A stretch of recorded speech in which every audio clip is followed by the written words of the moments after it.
తిరుమల గోశాల వద్దకు గురువారం వైసీపీ నేత భూమన కరుణాకర్ రెడ్డి రావాలని టీడీపీ రాష్ట్ర అధ్యక్షుడు పల్లా శ్రీనివాస్ సవాల్ విసిరారు. ప్రతి సవాళ్లతో తిరుపతిలో ఉద్రిక్త వాతావరణం నెలకొంది.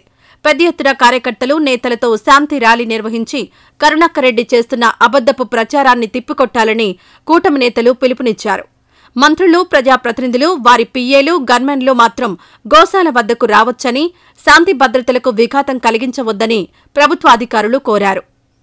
దీంతో మంత్రులు, ప్రజాప్రతినిధులు గోశాల సందర్శన ప్రెస్ మీట్ కార్యక్రమాన్ని కూటమి నేతలు మార్చుకున్నారు. గత ప్రభుత్వంలా వ్యవహరించకుండా ప్రజాస్వామ్యయుతంగానే పాలన అందించాలని అధికారులకు ప్రభుత్వం నుంచి ఆదేశాలొచ్చాయి. ఒకే సమయంలో అధికార, ప్రతిపక్షాలు గోశాల సందర్శనకు వద్దని తిరుపతి జిల్లా ఎస్పీ హర్షవర్ధన్ రాజు సూచించారు. ఎవరినీ గృహ నిర్బంధం చేయలేదని ఎస్పీ తెలిపారు. శాంతి భద్రతలకు విఘాతం కల్పించకుండా గోశాలను ఏ పార్టీ నేతలైనా సందర్శించవచ్చునని ఆయన అన్నారు. తిరుమల తిరుపతి దేవస్థానం గోశాలకు గుంపులుగా రావద్దని వైసీపీ నేతలకు తిరుపతి పోలీసులు సూచించారు. టీటీడీ గోశాలలో గోవుల మృతికి సంబంధించి కూటమి ప్రజాప్రతినిధులు, తిరుపతి మాజీ ఎమ్మెల్యే సవాళ్లపై పోలీసు శాఖ గురువారం ఈ ప్రకటన విడుదల చేసింది. కార్యకర్తలతో కాకుండా గన్మెన్లతో గోశాలను సందర్శించి మీడియాతో మాట్లాడి శాంతి భద్రతలకు విఘాతం కలగకుండా వెళ్లిపోవాలని భూమన కరుణాకర్ రెడ్డికి పోలీసులు సూచించారు. శాంతి ర్యాలీ పేరుతో వందలాది కార్యకర్తలతో కాకుండా గన్మెన్లతో గోశాలను సందర్శించి మీడియాతో మాట్లాడవచ్చని కూటమి ఎమ్మెల్యేలు, నాయకులను పోలీసులు కోరారు.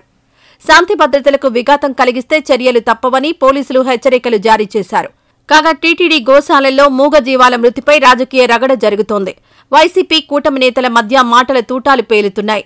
గోశాలలో ఘోరాలు జరుగుతున్నాయంటూ గొంతు చించుకున్న ఫ్యాన్ పార్టీ నేతలకు టీటీడీ స్ట్రాంగ్ కౌంటర్ ఇవ్వడంతో నోరు పెగలని పరిస్థితి. ఆవుల మృతిని రాజకీయ లబ్ధి కోసం వాడుకోవాలని ప్రయత్నించిన వైసీపీ చివరకు అబాసు పాలైంది.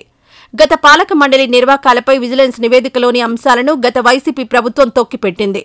ఈ వీడియో నచ్చితే లైక్ చేయండి. అలాగే మా ఛానల్ ని ఫస్ట్ టైం కనుక చూస్తున్నట్టయితే ఇప్పుడే సబ్స్క్రైబ్ చేసుకుని పక్కనే ఉన్న గంట సింబల్ ని యాక్టివేట్ చేసుకోండి. అప్పుడే మేము పెట్టే ప్రతి వీడియో మీకు నోటిఫికేషన్ గా వస్తుంది. అలాగే ఈ వీడియో పూర్తిగా చూసినందుకు ధన్యవాదాలు.